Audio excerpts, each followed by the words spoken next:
on, Gab!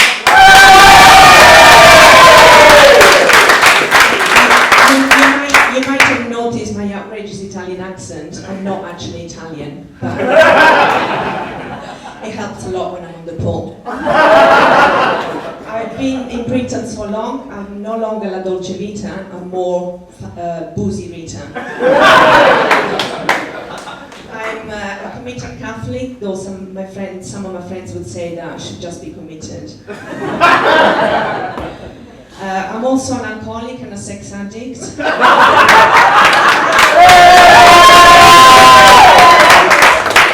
I've been on a detox for 2 weeks, so excuse the brevity of my set, but I've got a lot catching up to do.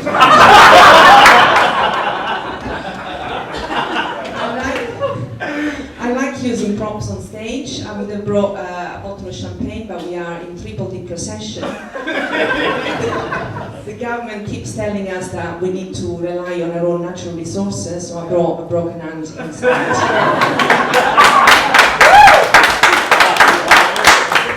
Things I'll do for comedy. So I know what you're thinking. Did she fall? Was she pushed? Was she drunk? I actually went to a rugby match. I was meant to be the hooker on the front line.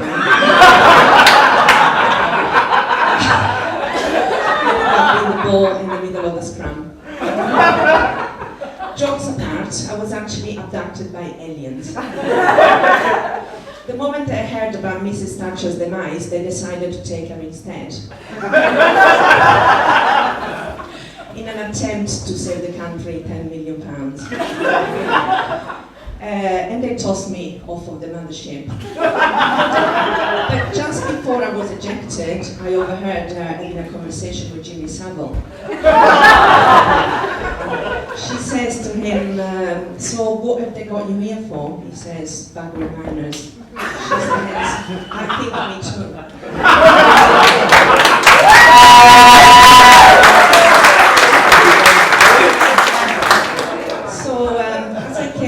Down to Mother Earth, I had the good fortune of landing in a pub.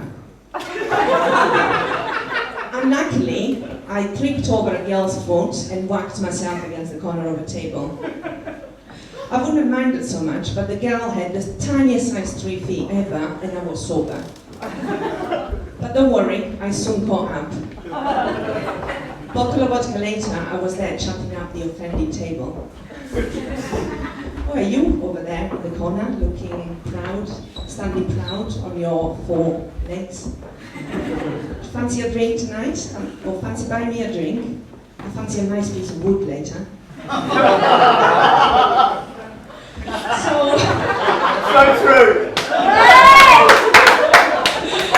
So it's not been so bad sporting a cast. I found that people are kinder to you.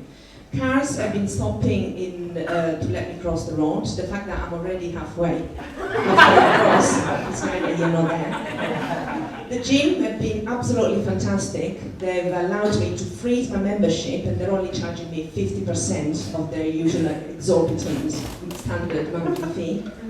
The hour jogging and panting has gone, but the celebratory bottle of wine and pizza has remained firmly in place. And it doesn't even cost me any extra. Another thing I've noticed has been a suspicious attention to my cast. And this got me looking into fetishes a bit more. Now, market research figures reveal that at some point, everybody in the world, and that includes all of you, will have developed at least 3 disgusting fetishes. Now, the Chinese are very fond of orthopedic cast erotica. The sale of broken dolls have gone through the roof in the past couple of years. Their video games are littered with images of broken dolls and extreme violence. Now, what I want to know is, how do they explain that to their kids? The Japanese are very heavily into frotteurism.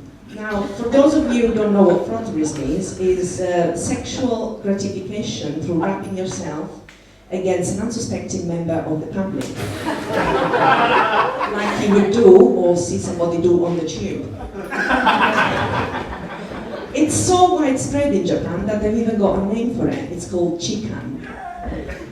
In Britain, Our biggest fetish is objectophilia. It's the love of inanimate objects. The highest ranking is car, horn, or motor fetish. And if you think about it, you can kind of understand it. You've got your tick guy, you've got your guys who are into, your leg man, you've got your guys who are into bums. And then you've got those who are into more aerodynamic and streamlined bodywork. Some guys like to film exhausting themselves. I think Knight Rider and kids have got a lot to answer for. Talking of good-looking models, I've got a lovely Mercedes SLK myself. I thought there'd be some car lovers in the audience. Coupled that with my love of laying tables, and we've got a match made in heaven. So I got caught speeding and ended up attending a speed awareness course. Now, when you first get the letter, the first thing that they're insistent on is that you turn up on time. The A3 was absolutely clear that day. I bombed it down, made it to the session in the nick of time. The session starts, and the first thing that the trainer is adamant about is that we need to be discreet. Because apparently not many people admit to being caught speeding, and they don't really tell members of the family that they're attending these courses. And as he's telling us this, I spy out of the corner of my eye something very familiar. And then the trainer turns to me and says, so Gabriella, do you struggle to keep at 30? And I say, well, hell yeah, evidently I do.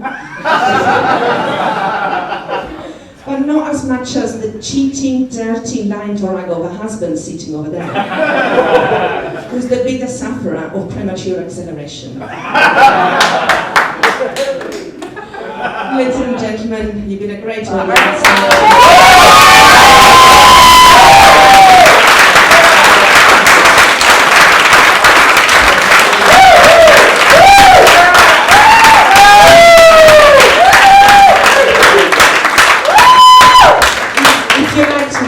Welcome a glass of champagne.